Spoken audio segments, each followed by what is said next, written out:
Olá, pessoal. Nessa videoaula, faremos uma introdução às reações orgânicas. Esse assunto é muito importante e por isso é abordado na nossa última unidade do curso de Orgânica 1, mas também, devido à sua grande importância, quando eu ministro a disciplina de Química Orgânica 2, eu também faço questão de começar com esse vídeo, devido à sua importância e os diferentes assuntos que nós abordaremos nesse vídeo. Vamos lá. Na maioria das situações, a teoria de ligação de valência que nós vimos no início desse curso de Orgânica 1 será suficiente para os nossos propósitos, ou seja, ele nos dá uma boa ideia de como uma ligação química é formada a partir da aproximação de dois orbitais atômicos. No entanto, haverá casos em que a teoria de ligação de valência será inadequada para descrever algumas observações e resultados experimentais. Nesses casos, deveremos utilizar uma teoria mais recente, a teoria do orbital molecular, que trata-se de um método mais sofisticado de abordagem para visualizar a natureza das ligações químicas. Assim como na teoria de ligação de valência, a teoria do orbital molecular também descreve uma ligação em termos da interferência construtiva entre dois orbitais sobrepostos. Contudo, a teoria do orbital molecular vai um passo além. Ela usa matemática como uma ferramenta essencial que nos auxilia a explorar as consequências da sobreposição dos orbitais atômicos. O método matemático é chamado de combinação linear de orbitais atômicos. De acordo com essa teoria, os orbitais atômicos são matematicamente combinados para produzirem novos orbitais, chamados orbitais moleculares. Então, como podemos ver nessa imagem, nós temos aqui dois orbitais com a mesma fase. Esses orbitais, quando se combinam linearmente, formarão o que a gente chama de orbital molecular ligante, que terá menos energia do que aquele formado pela combinação linear de dois orbitais atômicos de fases diferentes, que levará à formação de um orbital antiligante. Observe que esse orbital antiligante possui um nodo, uma região do espaço entre os dois núcleos, onde a probabilidade de eu encontrar um elétron é zero.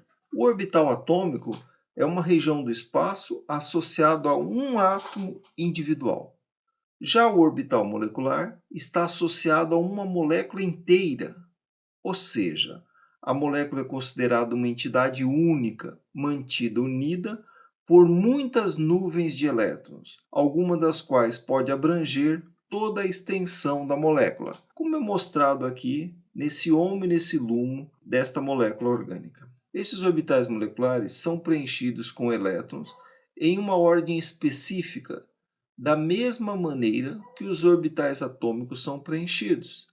Ou seja, os elétrons ocupam orbitais de menor energia sequencialmente, com no máximo 2 elétrons por orbital. Então veja aqui esse diagrama. Nós temos aqui dois orbitais atômicos, cada um com um elétron. Então nós estamos nos referindo ao átomo de hidrogênio. Eles se combinarão linearmente em fase, para levar à formação de um orbital molecular ligante, e fora de fase, para levar à formação de um orbital molecular antiligante. Esses dois elétrons que inicialmente estavam nos orbitais atômicos, agora deverão ser distribuídos nos orbitais moleculares da molécula formada, começando-se pelo aquele orbital de menor energia. Portanto, a nova distribuição eletrônica desses dois elétrons nos orbitais moleculares da molécula H2 seria orbital molecular ligante com 2 elétrons. Então, teríamos sigma 2. Os elétrons preferem um estado de menor energia, quando ocupam um orbital ligante. Para se quebrar uma ligação, os elétrons que estão no orbital molecular ligante deverão receber uma quantidade de energia dos seus arredores. Especificamente, as moléculas circundantes vão transferir energia cinética para o sistema. Então, quando esses elétrons receberem energia das moléculas circundantes exatamente na quantidade Q, nós temos aqui a quebra da ligação química. Os dois elétrons que estavam no orbital ligante passaram a ocupar novamente os orbitais atômicos. Então, o termo entalpia vai ser usado para medir essa troca de energia que houve entre a molécula circundante e o orbital molecular. Como essa variação de energia se dá à pressão constante, então nós chamaremos essa variação de energia como variação de entalpia. A variação de entalpia para qualquer processo é definida como a troca de energia cinética, também chamado calor-Q, entre um sistema e seus arredores, sob condições de pressão constante. Para uma reação de quebra de ligação, a variação de entalpia é determinada principalmente pela quantidade de energia necessária para quebrar a ligação de forma homóloga, ou seja, uma clivagem homolítica de uma ligação gera duas espécies não carregadas, chamadas radicais, cada um dos quais tem um elétron não emparelhado. Então, observe aqui o movimento das setas, onde nós temos duas setas com apenas uma farpa na extremidade, indicando que os dois elétrons que antes eram compartilhados entre os átomos X e Y, agora irão um para cada átomo, levando à formação de duas espécies radicalares, ou seja, duas espécies com um elétron desemparelhado. Uma clivagem de ligação homolítica, como eu já disse, gerará duas espécies não carregadas, cada um dos quais tem esse elétron não emparelhado. A energia necessária para conseguir a clivagem homolítica é o principal fator que determina o valor de ΔH para uma reação de quebra de ligação. Toda ligação tem um ΔH associado a ela, muitas vezes referido como energia de dissociação da ligação. Então, em outras palavras, a variação de entalpia padrão refere-se à energia de dissociação da ligação, ou seja, a energia necessária para se clivar uma ligação homoliticamente para a formação de dois radicais. Então, quando falamos variação de entalpia padrão, essa quebra de energia, que envolveu uma energia de dissociação de ligação, ocorreu sob condições padrão, ou seja, pressão de uma atmosfera e o composto estava no seu estado padrão, ou seja, gasoso, líquido ou puro, ou um sólido a uma dada temperatura. Então, nessa tabela aqui do slide 10, nós temos aqui vários exemplos onde temos a energia de dissociação de ligações comuns, ΔH padrão. Então, entendam essa tabela. Para clivar uma ligação hidrogênio-hidrogênio, precisamos de 104 quilocalorias por mol. Por outro lado, para se clivar uma ligação cloro-cloro, precisamos apenas de 58 quilocalorias por mol.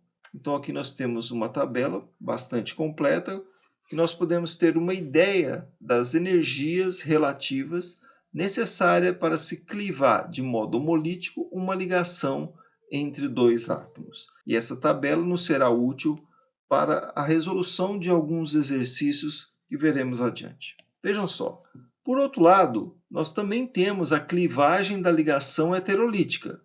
É ilustrada como uma seta curva de duas cabeças, ou melhor, duas farpas, gerando espécies carregadas chamadas íons. Então aqui nós tínhamos uma ligação covalente entre os átomos X e Y, haverá uma clivagem homolítica onde os dois elétrons, neste exemplo, se dirigirão em direção ao Y, gerando um Y na forma de um ânion e um X na forma de um cátion. Vamos falar um pouquinho mais dessa entalpia da reação. A maioria das reações vai envolver a quebra e a formação de várias ligações. Portanto, nós sempre devemos levar em consideração cada ligação que é quebrada ou é formada. A variação total na entalpia para a reação é referida como a entalpia da reação, ou seja, o sinal desse ΔH padrão para uma reação nos indica a direção na qual a energia é trocada,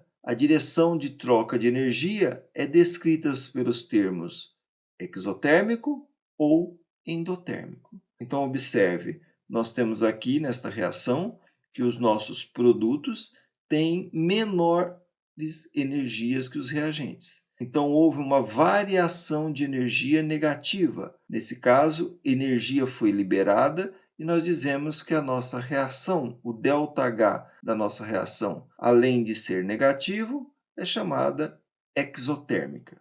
Nesse outro exemplo, nós vemos que os produtos da reação têm maiores energia que os reagentes. Então, houve um acréscimo de energia, houve uma absorção de energia da vizinhança para que a reação ocorresse. Nesse caso, então, houve uma variação positiva e a reação é denominada como sendo endotérmica. Uma reação química envolve a quebra e a formação de ligações. E a identidade dessas ligações que são quebradas e formadas definirá a entalpia da reação.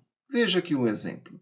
Nós temos aqui representado uma reação de adição, onde HCl se adicionará a um alceno, levando à formação de um cloreto de etila. Observe que para essa reação ocorrer, houve a quebra de uma ligação π. Então, foram necessários 63 quilocalorias por mol para quebrar uma ligação π. Também tivemos que adicionar ao sistema 103 quilocalorias por mol para quebrar uma ligação HCl, resultando num total endotérmico de 166 quilocalorias por mol. Lembrando que todo o processo de quebra de ligação trata-se de um processo endotérmico, onde deveremos fornecer energia ao sistema. Por outro lado, duas novas ligações foram formadas. E quando se formou a ligação carbono-hidrogênio, houve uma liberação de 101 quilocalorias por mol. Por sua vez, quando se formou a ligação carbono-cloro, houve a liberação de 84 quilocalorias por mol. Então, num total, 185 quilocalorias por mol foram liberadas. Considerando a energia que foi necessária para quebrar as ligações, 166 quilocalorias por mol, e as energias que foram liberadas durante o processo de formação das ligações, menos 185, temos uma resultante negativa, ou seja, houve um excesso de 19 quilocalorias por mol que foi liberado para o meio. Portanto, essa reação é uma reação exotérmica. Vejam aqui mais um exercício. Qual o sinal e a magnitude da variação da entalpia da seguinte reação? Observe o que aconteceu nessa reação. Uma ligação carbono-hidrogênio foi quebrada, assim como a ligação entre os dois átomos de cloro. Por outro lado, houve a formação de uma nova ligação carbono-cloro e uma nova ligação hidrogênio-cloro. Então, observe que nessa reação houve a quebra de uma ligação carbono-hidrogênio e a quebra de uma ligação cloro-cloro. Então, utilizando-se os valores postados aqui nessa tabela ao lado, para quebrar uma ligação entre um carbono terciário e um hidrogênio, nós precisamos fornecer 381 kJ por mol. Já para quebrar uma ligação cloro-cloro, devemos fornecer ao sistema 242 kJ por mol. Já no lado dos produtos, temos a formação de uma ligação carbono-cloro e a formação de uma ligação hidrogênio-cloro. Pela tabela e os dados aqui expostos, podemos observar que a formação de uma ligação liberará, sinal negativo, 331 kJ por mol, enquanto a formação de uma ligação HCl liberará, sinal negativo, 431 kJ por mol. Consequência disso, fazendo a somatória 381 mais 242, que é a parte endotérmica do processo, e somando-se 331 com menos 431, que é a parte exotérmica do processo, temos como resultante uma liberação de menos 139 kJ por mol, tornando evidente que essa reação trata-se de uma reação exotérmica. Temos aqui mais alguns exercícios, então eu sugiro que nesse momento vocês parem essa videoaula e tentem fazer esses exercícios utilizando aquela tabela que foi mostrada no slide 10 anteriormente. Você deve predizer o sinal e a magnitude de ΔH para cada uma das seguintes reações. Em cada caso, você vai identificar se a reação será endotérmica ou exotérmica. Para auxiliar vocês no entendimento,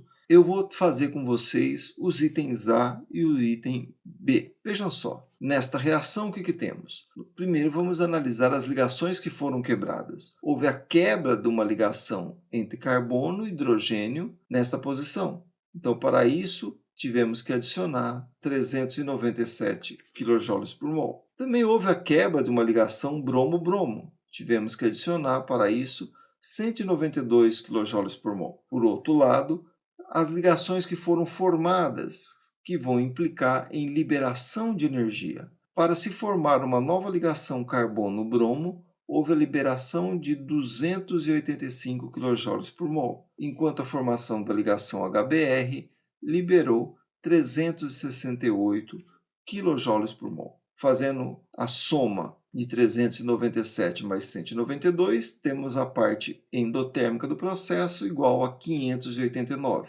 enquanto a soma das etapas exotérmicas resultou num valor de 653. Resolvendo essa equação, observamos que a variação da entalpia do processo, onde ligações foram quebradas e formadas, teve como resultado menos 64 quilocalorias por mol, indicando que a reação aqui representada no item A é uma reação exotérmica.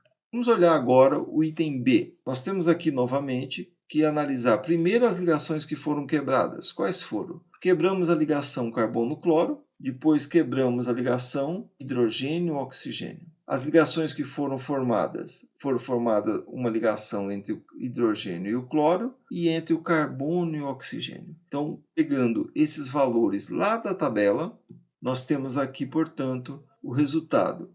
A variação de entalpia vai considerar os valores utilizados na parte endotérmica do processo, onde energia foi adicionada ao processo para a quebra das ligações, e o total de energia que foi liberada no processo quando as ligações químicas foram formadas. Temos aqui como resultante desses dois processos que a variação da entalpia foi igual a mais 17 quilocalorias por mol. Portanto, nós temos que a reação é uma reação endotérmica. Lembre-se de que uma ligação dupla entre os carbonos é constituída por uma ligação sigma e por uma ligação π. Essas duas ligações juntas têm uma energia de dissociação de ligação combinada de 632 kJ por mol. Então você deve usar essa informação para prever se a seguinte reação é exotérmica ou endotérmica. Então preste atenção. Ligações que são quebradas, ligações que serão formadas. Somente a ligação π envolve a adição de 264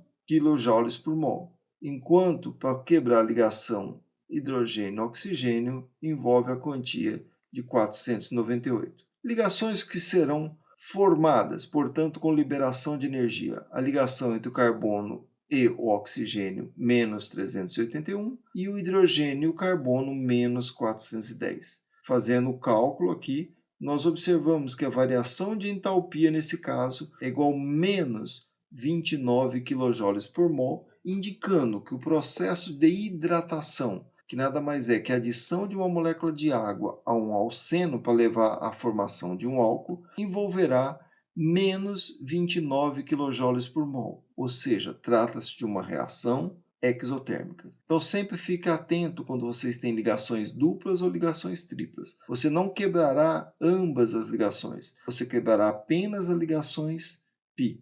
Portanto, o valor que você deve abstrair da tabela será aquele referente à quebra da ligação π e não pela quebra da ligação sigma e ligação π. Vamos falar agora, já que nós falamos bastante de entalpia, vamos falar de equilíbrio químico. E o que é importante vocês memorizarem é o seguinte: como regra geral, em um equilíbrio químico, a espécie, seja ela reagente ou produto de menor energia, sempre estará em maior quantidade no equilíbrio.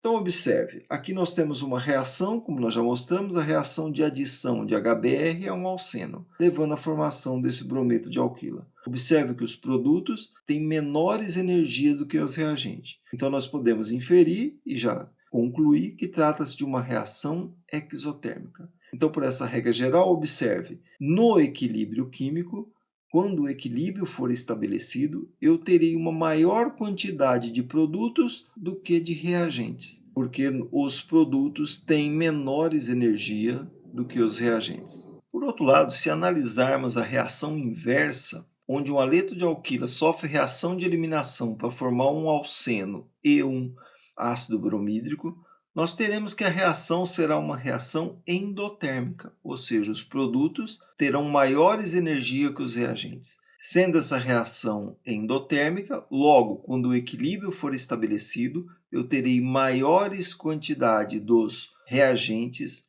do que dos produtos. Essa regra é muito importante e será útil no desenrolar dessa unidade. Todavia, não é o fato de uma reação ser endotérmica ou exotérmica que vai determinar se uma reação ocorrerá ou não. O ΔH, que é a variação da entalpia, não é a medida final para sabermos se uma reação pode ocorrer ou não.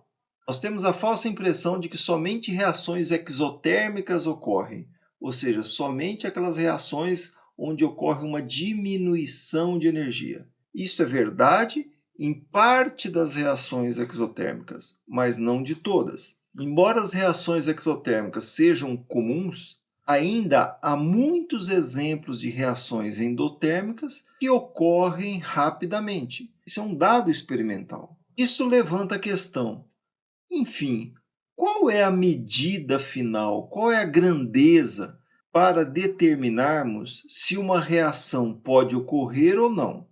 Já vimos que não será a entalpia. A entalpia por si só não é capaz de nos dizer se uma reação acontecerá ou não. A entalpia serve para nos dizer se a reação é endotérmica ou exotérmica. A entalpia serve para nos dizer se no equilíbrio eu vou ter mais reagentes ou mais produtos, mas ela não serve para nos dizer se aquela reação ocorrerá ou não ocorrerá. Então, a resposta a esta questão é a entropia. Esta grandeza é um princípio subjacente que orienta todos os processos físicos, químicos e biológicos. Então, daí a necessidade de entendermos o que é entropia, pois será esta grandeza que nos vai dizer com absoluta certeza se uma reação ocorrerá ou não. Vejamos um pouco mais sobre entropia. A entropia é normalmente definida de forma bastante informal como a medida da desordem associada a um sistema. Mas esta definição é excessivamente simplista, portanto, nós temos que ter uma descrição mais precisa da entropia. E a entropia é, portanto, mais precisamente descrita em termos de probabilidade. Então, toda vez que falarmos em entropia agora, vamos ter em mente a palavra probabilidade. Veja um exemplo. Imagine que você tem 4 moedas lançadas simultaneamente. Você pode até testar isso em casa. As chances de que metade das moléculas caiam coroa são maiores do que todas caírem cara. Então veja só, aqui eu tenho 2 caras, 2 coroas, 2 caras, 2 coroas, 2 caras, 2 coroas, 2 caras, 2 coroas, 2 coroas, 2 caras, 2 coroas, 2 caras. Então, se você lançar 4 moedas, você perceberá então que as chances de metade das moléculas caiam coroa ou caiam cara são maiores do que todas caírem cara. Então, nós temos aqui, e podemos observar, que quando nós temos 4 moedas lançadas, nós temos a chance de 1 sobre 6. De onde vem esse valor? Para uma situação onde eu tenho todas cara, contra 6 que tem metade cara, metade coroa. Se eu aumentar o número de moedas, esse percentual diminui ainda mais. A chance de todas caírem cara baixa para 1/20. Se foi 8, 1/70. Esta é uma tendência. À medida que aumentamos o número de moedas, as chances de todas caírem cara vai se tornar cada vez menor. Vamos fazer a mudança agora de moedas para moléculas. Vamos imaginar o seguinte: Vamos aplicar o mesmo princípio para descrever o comportamento de moléculas de gás em um sistema de câmara dupla. O que é um sistema de câmara dupla? Como você pode ver aqui, nós temos dois recipientes de vidro fechados e separados por uma torneira. O gás inicialmente está todo compactado aqui. Então, na condição inicial, que é o fechado, uma das câmaras está vazia e um divisor evita que as moléculas saiam do lado esquerdo e passem para o lado direito. Quando esse divisor está aberto entre as câmaras, as moléculas de gás começam uma expansão livre, espontânea. Então, a expansão ocorre prontamente, mas o processo inverso nunca é observado. Você consegue imaginar que as moléculas vão sair do lado esquerdo e espontaneamente vão ocupar todo esse espaço vazio.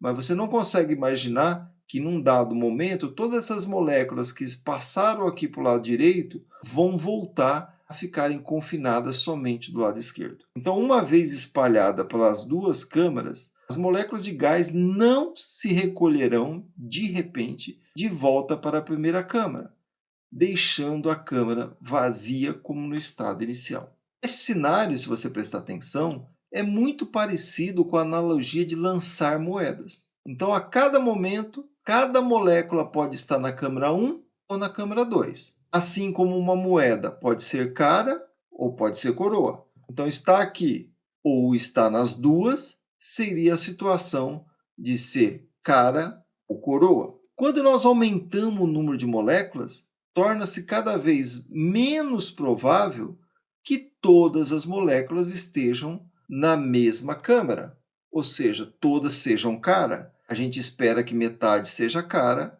metade seja coroa. Lembra-se da nossa relação com as moedas? Portanto, então, ao lidarmos com 1 mol de moléculas, 6 vezes 10 a 23, as chances são praticamente insignificantes e não observamos as moléculas recolhendo-se de repente para uma única câmara, como no estado inicial. Portanto, a expansão é espontânea. É um exemplo clássico de entropia. A entropia, na realidade, nada mais é do que uma questão de possibilidade e probabilidade. A probabilidade de todas as moléculas estarem concentradas em um único lado é muito pequena. Então, dizemos que a entropia vai privilegiar os processos onde nós temos aqui metade cara, metade coroa, ou seja, as moléculas expandidas e distribuídas entre as duas câmaras. Quando as moléculas ocupam ambas as câmaras, o sistema é dito estar em um estado de entropia maior.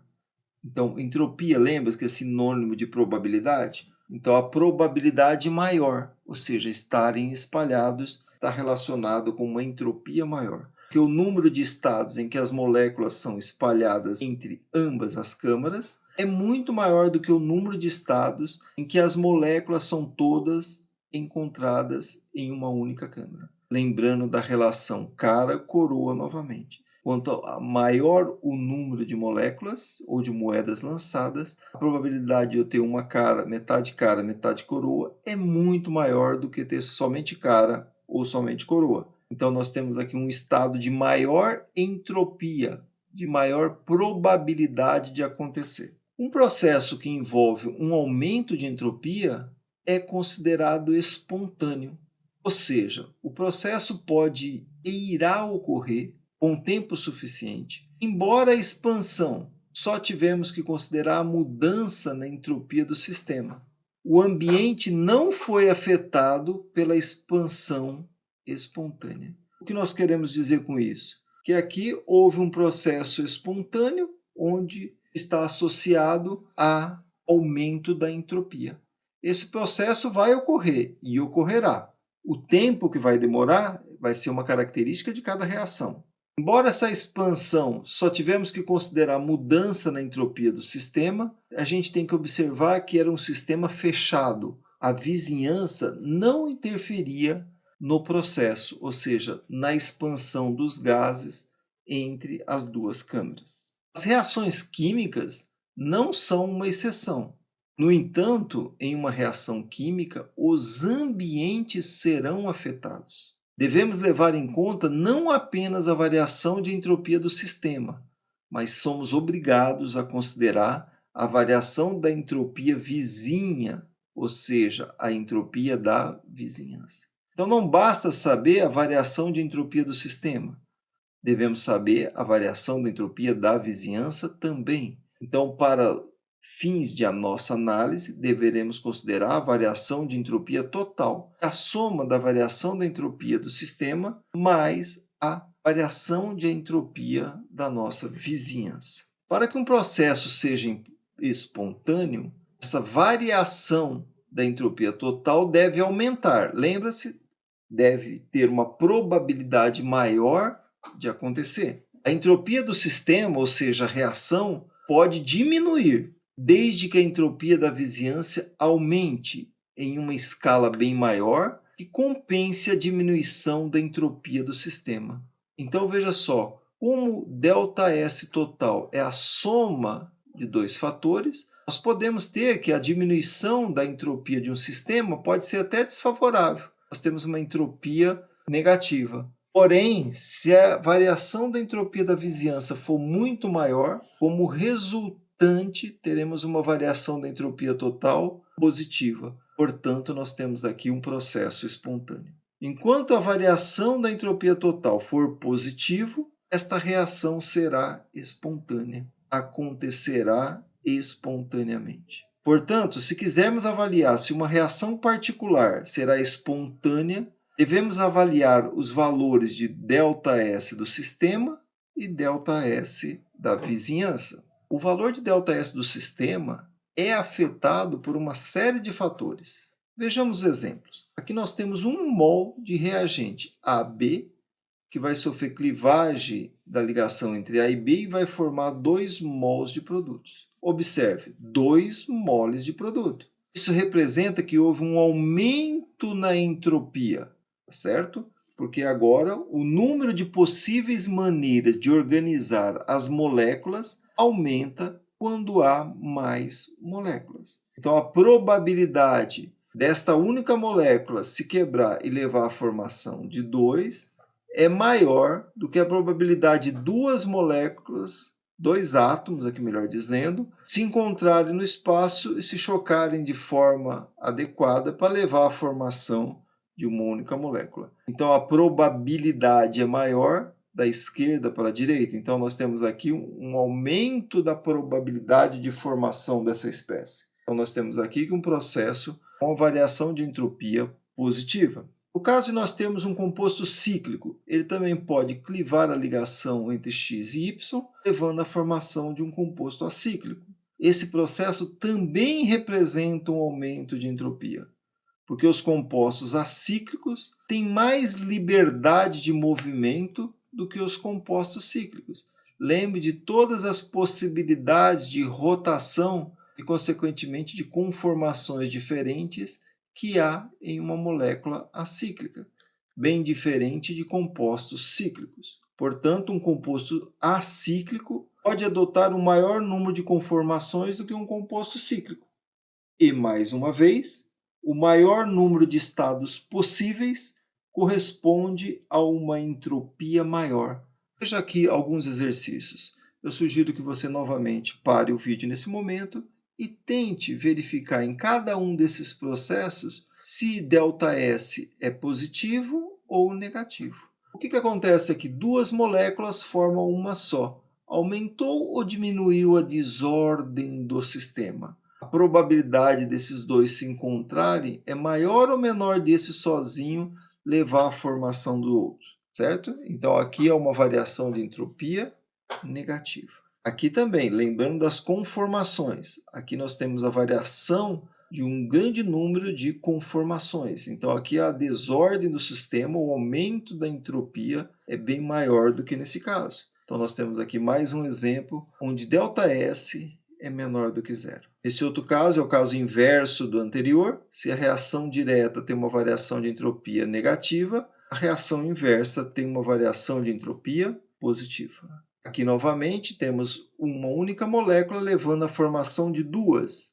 Temos que a variação de entropia é maior, ou seja, Nós temos aqui um processo espontâneo. Nesse outro caso, duas moléculas levarão à formação de uma única. Processo inverso, variação de entropia menor do que zero. E aqui nós temos um composto cíclico que levará à formação de um composto acíclico. Como nós vimos no slide anterior, nós temos aqui um processo onde a variação de entropia é maior do que zero. Portanto, trata-se de um processo espontâneo. A partir desse slide, vamos falar um pouquinho mais de matemática. Vimos que a variação total na entropia depende da variação de entropia do sistema e das vizinhanças. E ela deve ser positiva para que o processo seja espontâneo. É bastante direto avaliar que ΔS do sistema usando tabelas de valores de entropia. No entanto, a variação da entropia da vizinhança representa sempre um desafio. Certamente não é possível observar todo o sistema, porque o que não for o sistema, o que não for uma reação química, estamos olhando aqui apenas para o reagente, todo o universo ao redor daquele sistema é o que chamamos de vizinhança. Então, enquanto é fácil a gente olhar em tabelas e ficar tentando observar a variação da entropia do sistema, da vizinhança não é possível. Então, como fazemos para medir essa variação da entropia da vizinhança, já que ela é um dos termos que devem ser somados para levarmos à conclusão de qual seria a variação de entropia total?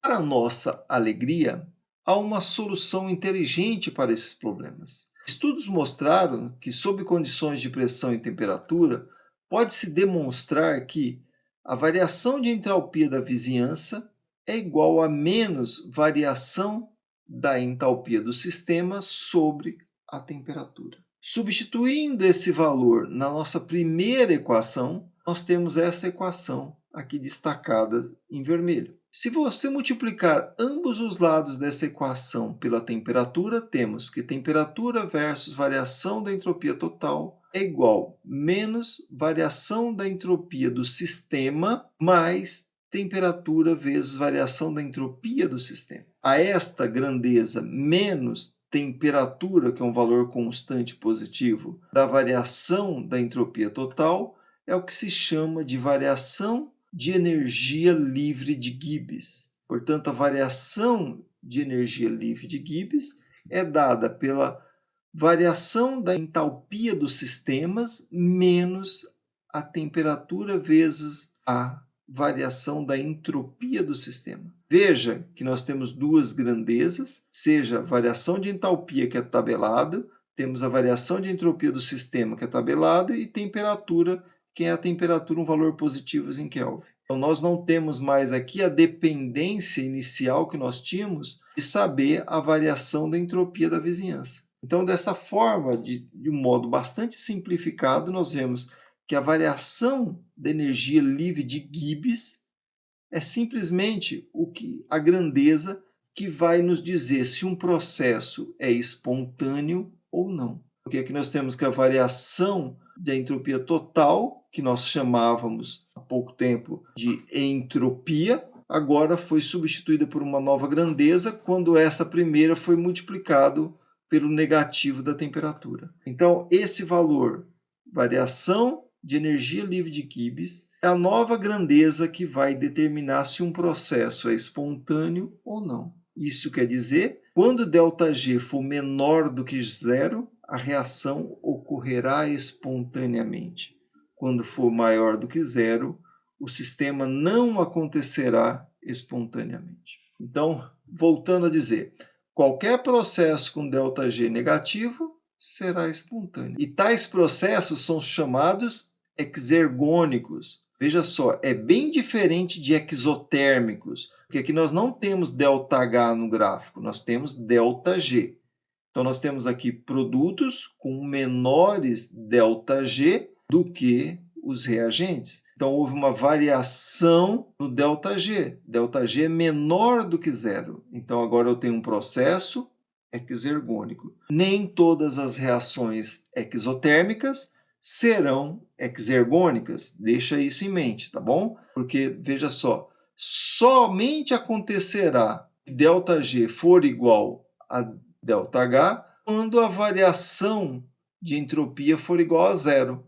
porque aí todo esse fator à direita será igual a zero e, consequentemente, ΔG será igual a ΔS. Então, somente nesses casos onde não há variação de entropia é que nós podemos afirmar que ΔG é igual a ΔH. Em outras situações, jamais. Nesse outro caso à direita, qualquer processo onde ΔG for positivo, nós temos aqui um ΔG maior do que o inicial, então nós temos aqui uma variação de ΔG positiva, e o processo será endergônico, e a reação não será espontânea. Então o diagrama anterior, aqui mostrado, mostra uma reação onde os reagentes A e B são convertidos nos produtos C e D.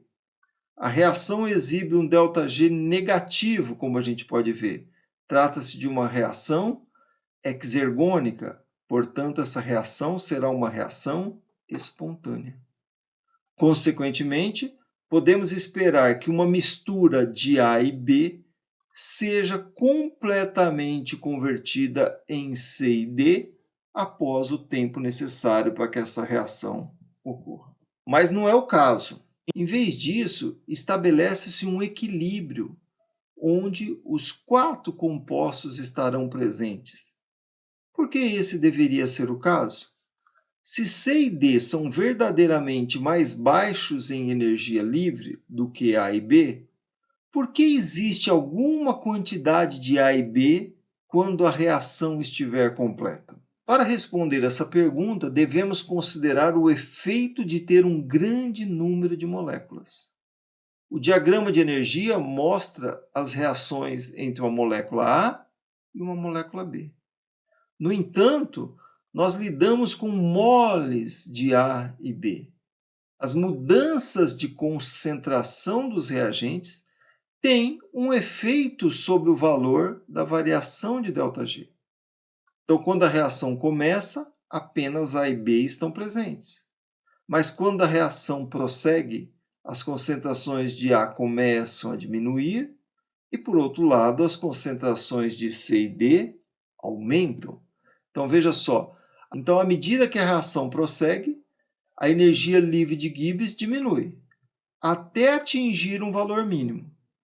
Se a reação fosse prosseguir, presta atenção, pessoal, se a reação fosse prosseguir, ou seja, eu ia diminuir cada vez mais a concentração de A e, consequentemente, aumentando de C e D, o resultado seria num aumento no valor da variação da energia livre, o que não é espontâneo. Então, a reação só consegue descer até um valor mínimo. A partir desse valor mínimo, que a gente chama de ponto de equilíbrio, qualquer tentativa de A e B se transformar em C e D implicaria num aumento da energia livre, o que não é um processo espontâneo. Então, esta posição de equilíbrio exata serve para qualquer reação e é descrita pela constante de equilíbrio. Como vocês viram no curso de Química Geral, a constante de equilíbrio é dada pela divisão entre a concentração dos produtos sobre a concentração dos reagentes. Aqui no nosso caso, C e D sobre a concentração de A e B. Se a concentração dos produtos, preste atenção aqui nessa divisão, for maior do que 1, significa o quê? Que eu vou ter mais produtos do que reagentes. Por outro lado, se a concentração dos produtos for menor do que 1, a quantidade de reagentes é maior do que a concentração dos produtos. Logo, o termo constante de equilíbrio indica a posição exata do equilíbrio e está relacionada com ΔG, da seguinte maneira, onde R é a constante dos gases e T é a temperatura medida em Kelvin. Então vejam só, à medida que aumentamos a constante de equilíbrio, a constante de equilíbrio fica cada vez maior, quer dizer que eu tenho mais produto do que reagentes. O valor de T é positivo, R é positivo. Consequentemente, esta equação resultará em um valor negativo. Então, quanto maior a constante de equilíbrio da reação, menor será o valor de ΔG. Mais espontâneo será essa reação. Por outro lado, se a constante de equilíbrio for um valor muito pequeno, menor do que 1, nós teremos aqui que o ΔG será maior do que zero.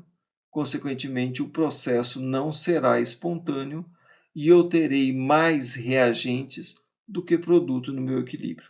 Daí a relação direta entre ΔG e a constante de equilíbrio.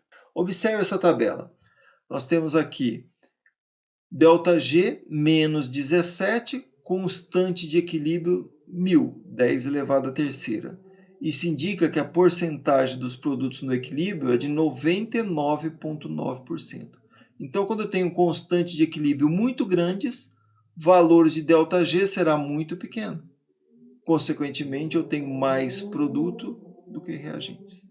À medida que eu vou diminuindo a percentual de produtos no equilíbrio, ou seja, aqui nesse outro caso, eu tenho muito mais reagente do que produto. O que acontece se eu tenho muito mais reagente do que produto?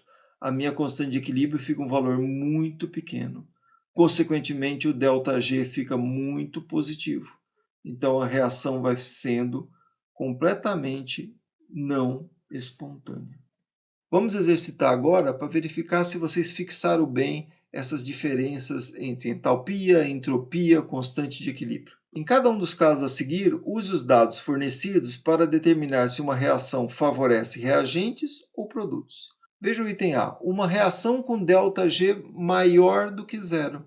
Então, é um processo que não é espontâneo. Logo, eu terei, se o ΔG é maior do que zero, vai favorecer os reagentes. No meu equilíbrio, eu vou ter mais reagentes do que produtos. E uma reação com a constante menor do que 1? Se a constante é menor do que 1, ela favorecerá os reagentes, indicando que eu tenho mais reagentes do que produtos. Então, mais uma vez, será uma reação que não favorecerá a formação dos produtos. Item C. Uma reação realizada a 298 Kelvin, para a qual ΔH é mais 33 e ΔS mais 150. Nesse caso, devemos usar aquela equação, ΔG é igual a ΔH menos T ΔS. Fazendo a resolução dessa equação, encontramos que o ΔG para essa reação é menos 11,7 kJ por mol. Se o ΔG é negativo, favorece a espontaneidade da reação. Portanto, quando o equilíbrio for estabelecido, nós teremos mais produtos do que reagentes. Veja o item D. Uma reação exotérmica, ΔH, menor do que zero, com um valor positivo para o sistema. Então, ambos favorecem os produtos. Porque se a reação ΔH é negativo e o valor de ΔS é positivo, se eu fizer ΔH é igual, se eu fizer ΔG é igual a ΔH menos T ΔS, teremos como resultado um valor negativo para ΔG. Consequentemente, a reação será espontânea e favorecerá a formação dos produtos. E por último, se a reação é endotérmica agora, veja bem, é o oposto do anterior. Então, ΔH é positivo e o ΔS é negativo, menos T ΔS. Se ΔS é negativo e o menos T também é negativo, teremos um valor positivo, que somado a outro positivo do ΔH, resultará em um ΔG positivo. Logo, a reação será desfavorável, não será espontânea e ambos os fatores fará com que os reagentes sejam favorecidos. Por fim, para finalizar essa primeira videoaula dessa quinta unidade, a termodinâmica é o estudo de como a energia é distribuída sob a influência da entropia. Para os químicos, farmacêuticos e outros cursos que estudam termodinâmica, a termodinâmica de uma reação especificamente refere-se ao estudo dos níveis de energia relativos a reagentes ou produtos. Mas será a variação da energia livre de Gibbs que vai determinar, em última instância, o rendimento dos produtos esperados para qualquer reação. Em outras palavras, Não basta saber se uma reação vai ser endotérmica ou exotérmica, porque essas grandezas não determinarão se a reação acontecerá espontaneamente ou não.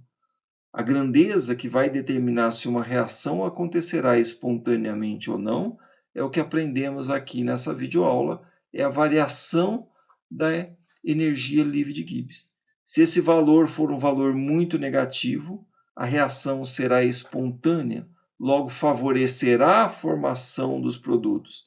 Teremos uma reação exergônica, teremos uma constante de equilíbrio grande, logo teremos no ponto de equilíbrio mais produtos do que reação. Logo teremos uma reação com um elevado rendimento. Então é isso, pessoal. Espero que vocês tenham gostado e assistam a nossa próxima videoaula. Até lá, um abraço.